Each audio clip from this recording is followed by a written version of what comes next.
دادگاه نویه مرکزی شهر چتای روسیه بر اساس تقاضای دادستانی این نویه نیکوی شهروند تاجیکستان دلیر با زن ساکن چتا تاتیانا را قلبکی شناخته بیکار کرد، طوری که روز 11 اکتبر سال 2022 خدمات مطبوعات دادگاه نویه مرکزی شهر چتا خبر داد دادستانی نویه به نمایندگی از دولت روسیه از دادگاه محض امین را یعنی قلبکی اعتراف کردن و بیکار کردن عقد نیکوی بین این دو نفر را طلب داشت.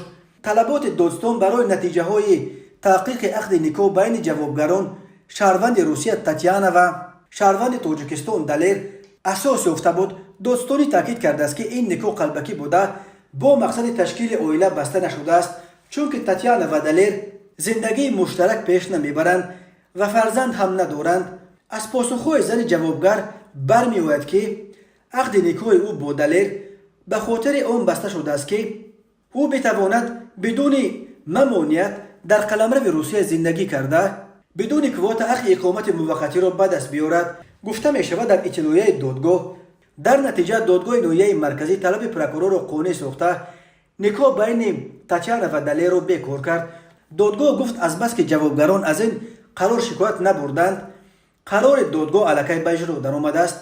این نخستین مورد به عقد نیکوی قلبکی عیبدار شدن زادگان تاجیکستان در روسیه نیست. مهاجران زیاد در روسیه به خاطر باروهای آسانتر به دست آوردن حق اقامت و در آینده به دست آوردن شهروندی روسیه از نیکو با ساکنان روسیه از جمله از نیکوی قلبکی استفاده میبرند. در این اواخر دادگاه‌های روسیه ده‌ها نیکوهای شهروندان روسیه با مهاجران خارجی را قلبکی دانسته بیکار کردند.